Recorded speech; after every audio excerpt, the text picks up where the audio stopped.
Live across the world, this is the Voice of Reason. During a week when we heard that Piers Morgan had just 10,000 people viewing his TV show that pays him 50 million over 3 years, and last night little James Whale, well, not so little really, big bone James Whale had 163 people watching.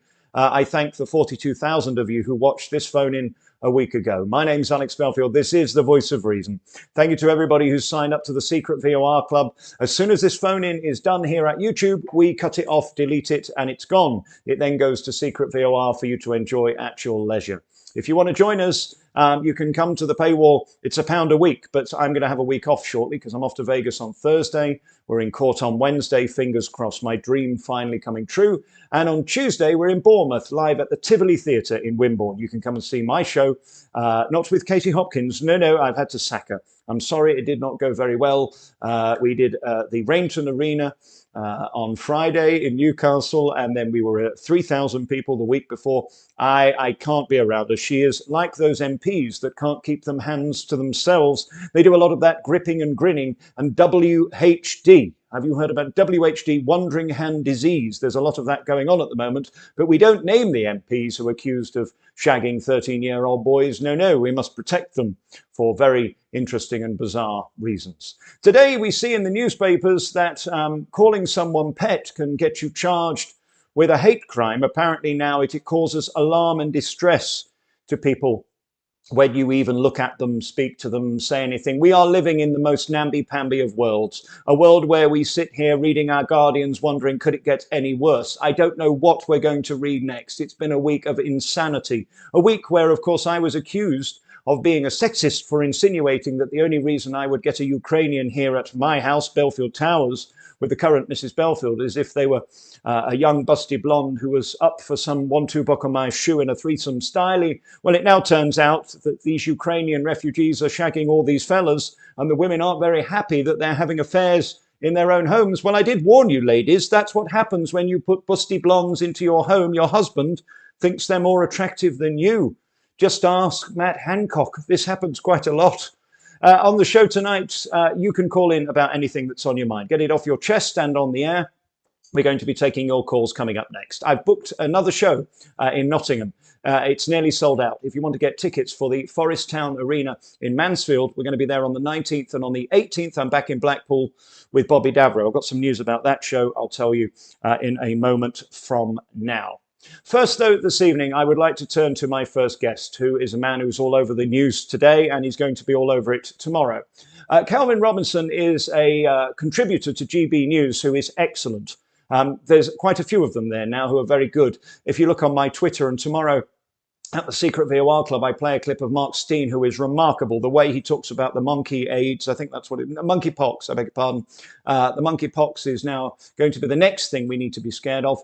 I'm going to play you a clip tomorrow of that, alexbelfield.com. The other big story in the paper today is a man of colour.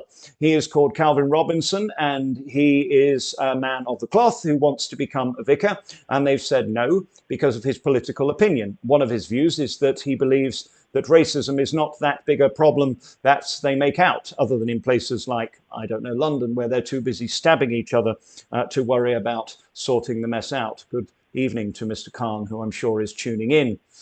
Calvin today has been in the Mail on Sunday explaining why he has not been invited to join the party. I'm not one to bash the bishop, but I would like to get to the bottom of this. Calvin, good evening. How are you doing? Good evening. All things considered, I'm okay, thank you. This is ridiculous. I mean, firstly, we are eating ourselves alive. This is a saying that I've given many times on my program over the last 2 years, but at the point you're telling a person of colour that they are less entitled to have an opinion about racial issues when they themselves who have declined you presumably are not of colour is preposterous, is it not? Well, worse than that, the bishops are saying, look, the church is institutionally racist. The country is institutionally racist. And I'm saying, well, no, it's not. I think there are many instances of racism at an individual level, and individuals need to take responsibility for that. I've experienced racism myself growing up. You know where I'm from. You know what it's like at times. But that doesn't make the country racist. It doesn't make the church racist. But they are so ardent to prove themselves right that they've gone ahead and sacked me. So, make your own minds up from that. It's very interesting. I'm seeing, and I do this line on the air all the time, people pointing fingers, forgetting that so many point back. That sums up where we're at the moment, isn't it? Why don't they get their own church in order, literally, before they start pointing fingers at you? How could you not, as a young man, from a place like Mansfield, which, let's face it, is not exactly the Las Vegas of the North, although I love it. I started my career there.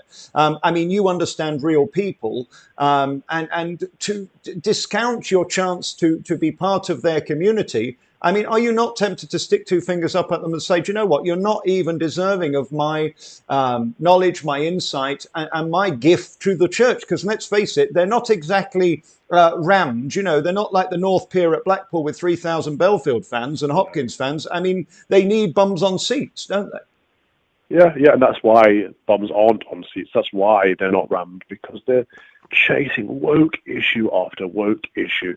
You know, we see all of these churches putting, pictures all the time coming out now of churches putting LGBT banners on the altar, replacing God with the latest trend. Trans flags up there, BLM flags, any woke issue they can jump on, they're happy to. But if someone stands up for Christian values and say, actually, the family is one man, one woman, getting married under the union, under the eyes of God, or says that you can't change gender. God made them male and female, and God made you in his own image, and that's because he loves you in the body that you are in. It's not a thing to change. It's just not a possibility to change your sexuality, to change your sex. Are you born with X and X chromosomes or X and Y chromosomes? That is a fact.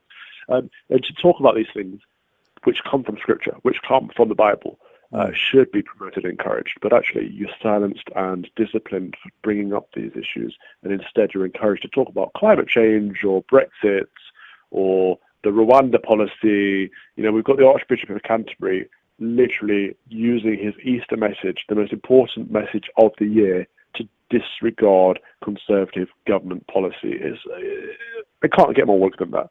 And then at the same time, they are gatekeeping. They're preventing conservatives, whether it's theologically conservative or politically conservative, they're preventing these people from getting through it. Because for those who are hard of thinking, I am not religious, and I'm certainly not as into God as you are, and I respect you for being, and I hope you respect me for not being.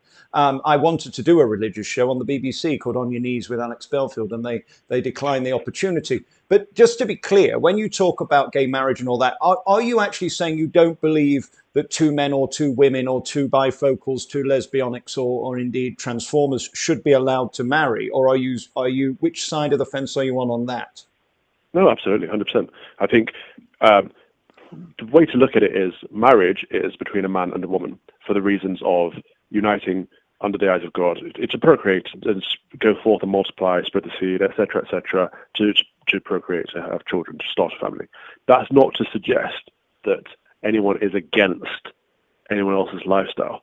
Everyone deserves to be loved, and that includes men and women, men and men, women and women, whatever. But the issue is that what we promote within the Christian faith is that sex is something that happens in marriage. Therefore, sex is something that happens. Can you see, Calvin, why a lot of people are going to be upset by that? I mean, I have a problem with religion having anything to do with politics and vice versa, because I think they're totally incongruous. That's why America's in such a mess over abortion. And I love how Whoopi Goldberg said, go and jab yourself, jab yourself, jab yourself.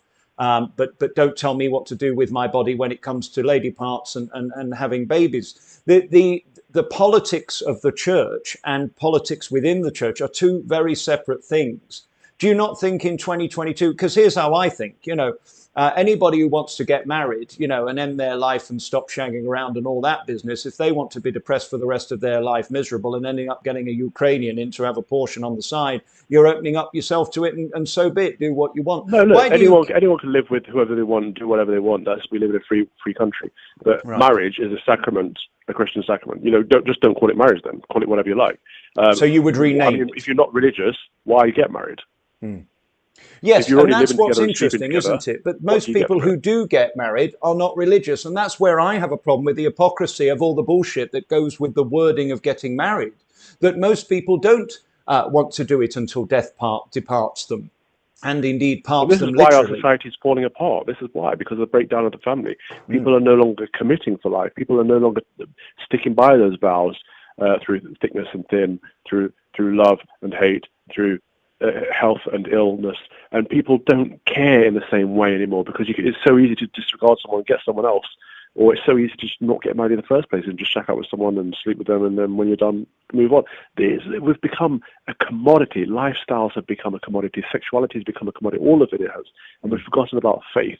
And without faith, we don't have family. Without family, we don't have community. Without community, we don't have national pride. This is why we don't have patriotism anymore. All of this has fallen apart. Teenage pregnancies through the roof, abortions through the roof. In fact, just as many people are aborting children today than are getting married. So people are ending families just as often as they are starting them. But in terms of moral compass, if there's some slapper out there who gets up the duff, as I call it, right, and then can't afford to have the baby, what do we do then? I mean, I truly believe that it is some form of child abuse to allow a very young person, 16, 17, because under that we know that's rape and that should be a criminal offence anyway. So let's say 16, 17, and if they're not blessed with the greatest intelligence and they have no money, surely we don't want children bringing into the world under those circumstances. Of course we don't. Of course we don't want children coming into the world into negative circumstances. But that doesn't mean we kill them.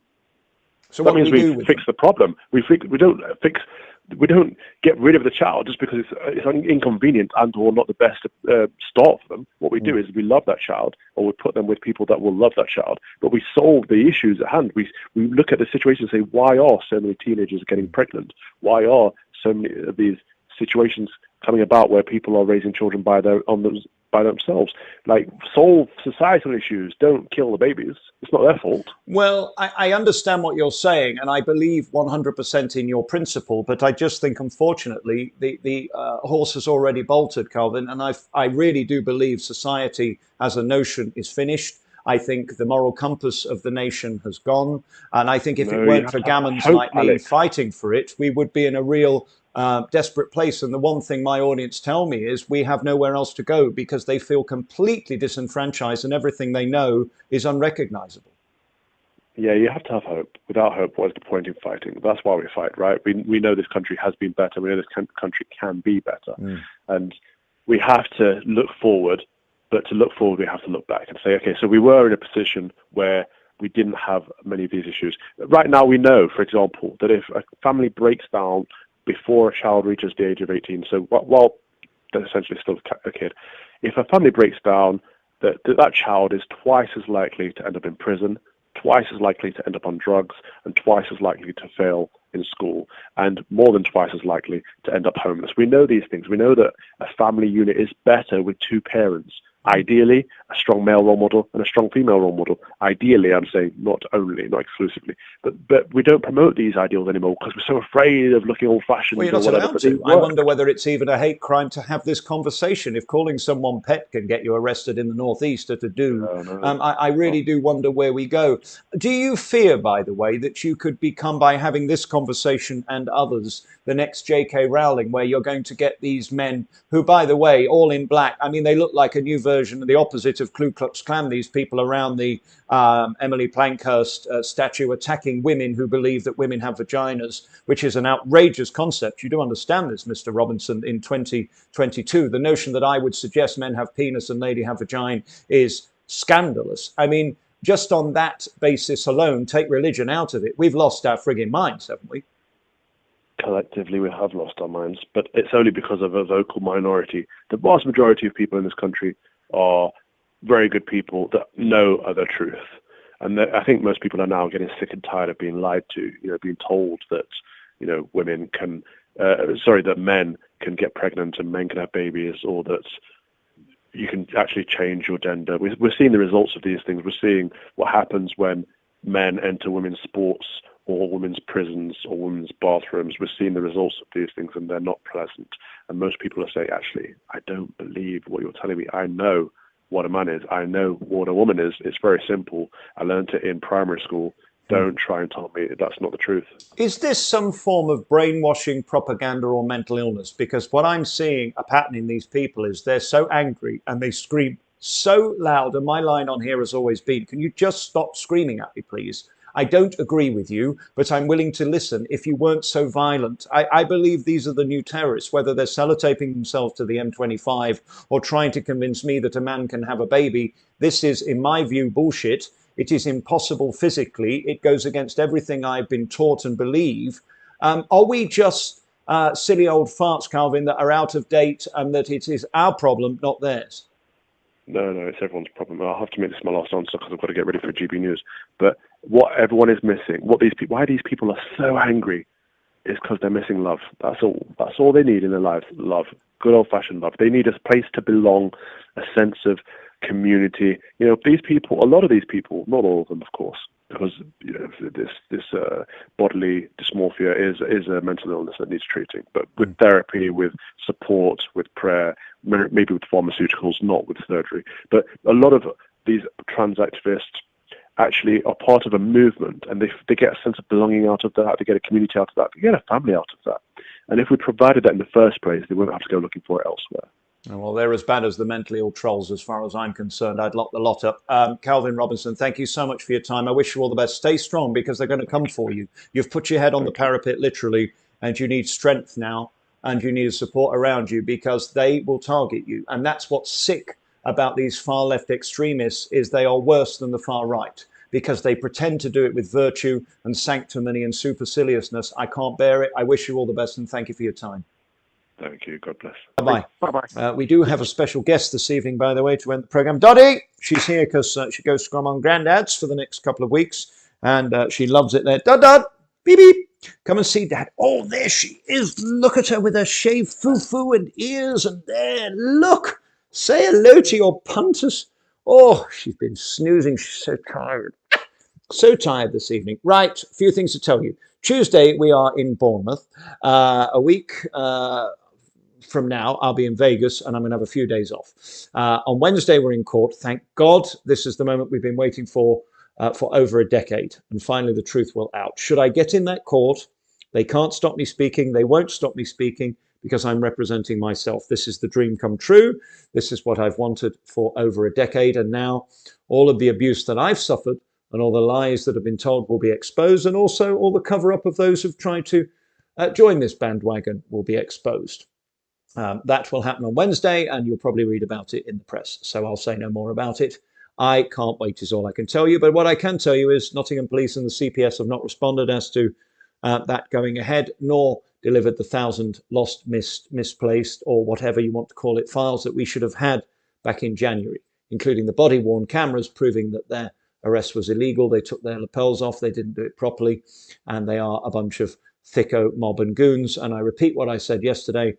Thick Janet and her cronies will be brought to task. And they can try and defend their ineptitude, their incompetence, and their criminality in extending bail and overruling judges. But I don't think a High Justice from London, who has been brought in to deal with this now, is going to fall for their bullshit for 1 second. See you in court. Miss Caroline Henry, who sped 5 times, the PCC, the police crime, look up here, the police crime commissioner, and of course the chief constable, who I will be suing yet. We're going to go out at the moment. That is it from me for a Sunday night. We'll be back on Wednesday at the Secret VOR Club. You can sign up at alexbelfield.com. It's just £3 from Wednesday. If you want to join, you get the whole archive. And I'm going to be backwards and forwards, but I'm not committing to doing the videos every day. I want a week off to be able to see my friends and see the shows and have lovely dinners and enjoy the sunshine. It's 106 in Vegas at the moment, which is a degree colder than Spain. I'll tell you about that in the news tomorrow. The news is the big thing at Secret VOR Club that people are loving more than anything. So we've made that bigger and better. It's over 10 minutes tomorrow, where I round up everything and give you the clips and everything you need to know in 10 minutes. That is brilliant. And thank you for giving me the chance to do that. And then you get 7 or 8 other videos about all different matters. Thank you to Calvin Robinson for coming on first. It was an honor to speak to him, and very enlightening. I don't agree with Calvin on most things. I'm not religious. I don't believe in his belief in abortion. I don't believe on many things that he talked about. I don't. But that's great that we can have a conversation. Isn't it magical that we don't have to be totally opposed, even though we don't agree? That's called old school ethics. And that's why I love people like him. That's magical. Tuesday, I go down to Bournemouth to see my punters there at the Tivoli Theatre in Wimborne. On Wednesday, I'm in court, which is marvellous. And then the 18th, I go to Blackpool with Bobby Davro. We can't wait. We're going to get a place and we're going to have some fun with the lads down on the North Pier. He is one of the most magnificent entertainers in history. Bobby Davro and I on the 18th. Right Said Fred will not be appearing there. Freddie's not very well at the moment. I shall say no more, but we wish him well. And he's not able to do that show. So if you were going purely for Right Said Fred in conversation, phone up, you'll get a refund, no problem at all. But Bobby will be there with I, ranting and raving, him doing the comedy of the gag. Are you going to sleep, literally, just by me doing this? Very nice. I used to do this to a Ukrainian refugee, Dottie, and she ended up leaving her husband. And it's like hypnosis, isn't it, rubbing your ears? That's that on the 18th. Blackpool with Bobby Davro. And then on the 19th, I'll be at Nottingham with the Forest Town Arena gig, which will be fantastic. Can't wait for that. I love you. There's nothing you can do about it. I don't know whether we'll be back next Sunday. I'm going to try and do it for you. It'll be 1 o'clock Vegas time. So I'll try and do something for you on YouTube and at Secret VOR. I promise you I'll do it if I can. But the last phone in before my little break for Secret VOR, alexbelfield.com. Sign up now and join the thousands and thousands and thousands of people who are enjoying me unedited, unregulated, and live every day with videos where we get to tell the truth, don't we, Duddy? All right. Do you want to go for a walk? Okay, go on then. Off you go. I love you, everyone. There's nothing you can do about it. Have a wonderful week. And I shall see you Wednesday night from 9 for the phone in at Secret VOR and tomorrow morning from 6 for the latest videos. Try, Lars. Good night, Dodd.